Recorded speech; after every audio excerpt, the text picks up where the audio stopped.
Hello. Okay, so today I'm going to talk about performance, sports psychology, in aspects to sports performance, and how to improve performance with the use of sports psychology. First of all, what is sports psychology? Well, it's the study and application of psychological measures in terms of human behavior. And in aspects to sports, is this the human behavior in a competitive environment?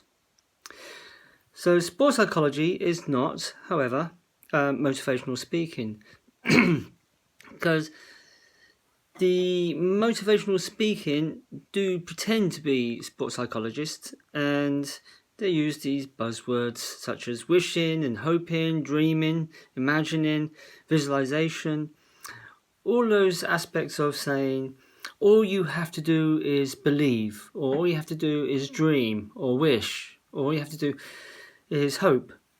And all those things have nothing to do with sports psychology.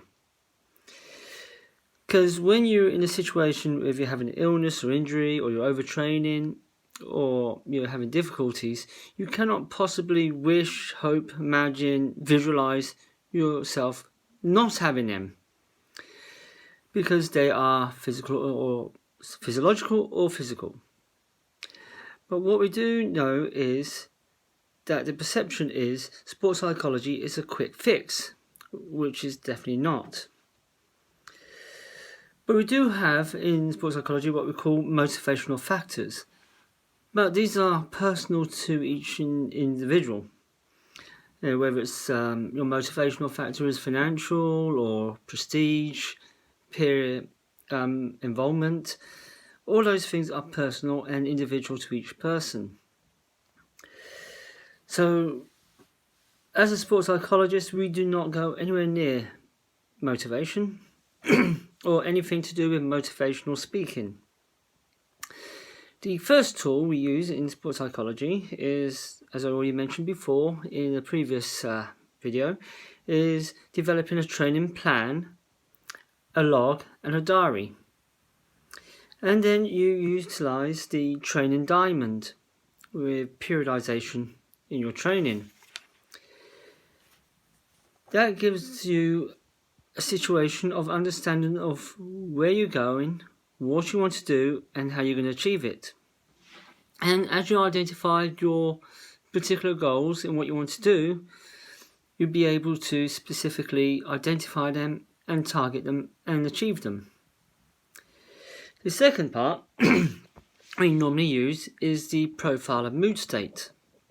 And this is a 35 questionnaire, 35 questions in the questionnaire. And we get a chart, and the chart indicates your mood state. And when it becomes what we say an inverted iceberg, this shows that the athlete, the person who is undertaking the sports psychology, is either overtraining or underperforming. This comes at a time when usually the athlete is reaching a plateau.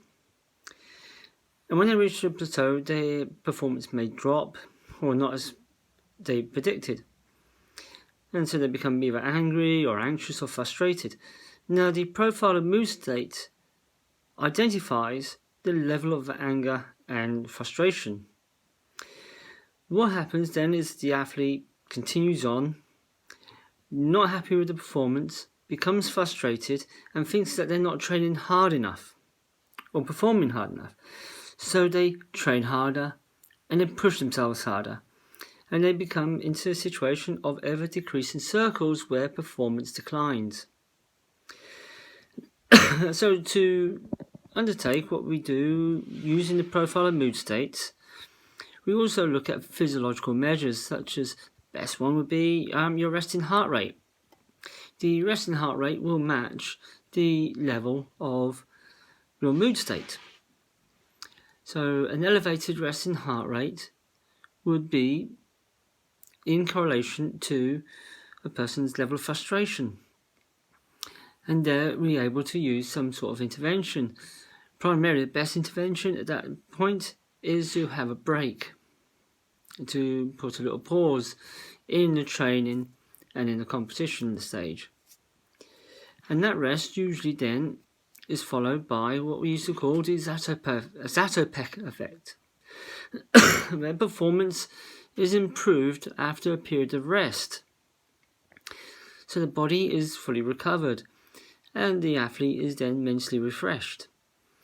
Now, with a proper good training plan, training log and training diary, the athlete is able to monitor his or her own